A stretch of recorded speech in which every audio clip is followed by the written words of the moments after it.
మట్టి మాఫియా మట్టి మాఫియా నల్ల మట్టి కానివ్వండి, మురం కానివ్వండి, లేకపోతే ఇసుక కానివ్వండి, పెద్ద ఒక కాంగ్రెస్ ప్రభుత్వం వచ్చినాక పెద్ద ఒక మాఫియా తయారై దీనికి మాఫియా డాన్గా వ్యవహరిస్తున్న ఎమ్మెల్యే విజయరామారావు గారు దీనికి నాయకత్వం ఇస్తూ ఉన్నారు. కలెక్టర్ గారు ఇద్దరు కలిసి చెరువులు ఉన్నాయి, చెరువులకు ఇరిగేషన్ మనకు ఒక డిపార్ట్మెంట్ ఉంది, దానికి ఏఈ ఉండదు. వాళ్ళ దగ్గరికి వెళ్ళి కలెక్టర్ గారి పెద్దపల్లి జిల్లాలో ఎన్ని చెరువులు ఉన్నాయి, ఎన్ని కుండలు ఉన్నాయి, ఎమ్మెల్యే ఆదేశాల మేరకు కలెక్టర్ అడిగి మొత్తం ఇరిగేషన్ డిపార్ట్మెంట్కి వెళ్ళి కానివ్వండి, మైనింగ్ డిపార్ట్మెంట్కి సంబంధించిన గుట్టలు కానివ్వండి, ఇసుక కానివ్వండి, లేదంటే మొత్తం తెప్పించుకొని వాళ్ళ కింద అధికారుల దగ్గర తీసుకొని వాళ్ళ మొత్తం నల్లమట్టికి మొత్తం దోపం జరుగుతుందంటే ఈ ఇద్దరు కన్సర్న్ ఎమ్మెల్యే గారు విజయరామారావు కన్సర్న్లో కలెక్టర్ గారి దృష్టిలో ఉండే ఇవన్నీ మట్టి మొత్తం మాఫీ జరుగుతూ ఉన్నది. నిన్న చూసినాం, చెరువులో గండి పెట్టిరు నాకేం తెలియదు మళ్ళీ అంటారు. చెరువు గండి ఎందుకు పెడతారు?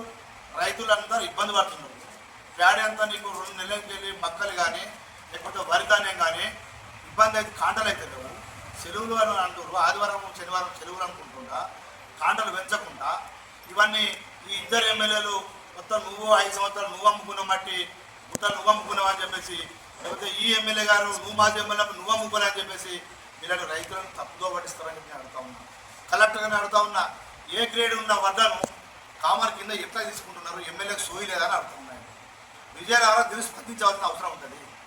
ఇవాళ రైతు పక్షాన మేము మాట్లాడుతూ ఉన్నాం, రైతుల గురించి మాట్లాడుతూ ఉన్నాం. ఏదైనా మార్కెట్కి పోతే 38 కిలోల బస్తా అంటే తరుగు 5 కిలోలు, ఒక కింటకు 6-7 కిలోలు తరుగు పోతుంది రైతులకు. నిన్న అకాల వర్షంతోనే వర్షాలు పడి నిన్న రేకులు కొట్టుకపోయి ఒక మనిషి అనిపోయాను. మరి ఇదంతా ఎమ్మెల్యే గారు ఏం చేస్తాను? ఏమనంటే నేను కటింగ్ వేస్తాను పేరుకి కటింగ్ వేస్తానని అంటున్నారు. కానీ తోపుకుని రైతు 22 నెలలకెళ్ళి మార్కెట్లో పోతే ఇంత లాస్ అవుతాడు, ఇంత వెయిట్ లాస్ అవుతాడని అడుగుతా ఉన్నాను. ట్రక్షిక్ అనేది ఏ గ్రేడ్కు ఏ గ్రేడ్ అని ట్రక్షిక్ ఇవ్వాలి, కానీ కామన్ ట్రక్షిక్ కామన్ రాస్తా ఉన్నాం. దీనికి బాధ్యత ఎమ్మెల్యే వహించాలి, కలెక్టర్ వహించాలి. ఇంకోటి ఏం చెప్తా ఉన్నాం, సిఎంఆర్ రైస్ మిల్ అని ఉన్నాం.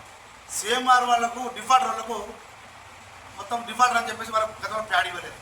మళ్ళీ ఇప్పుడు డిఫాల్టర్లు అందరికీ 1000 కోట్లు 100 కోట్లు ముంచిన వాళ్ళందరికీ Vijaya Rama Rao civil supply DM collector కలిసి మళ్ళీ అందరికీ దొంగలకు వాళ్ళకు ప్యాడ్ ఇవ్వడం జరుగుతుంది.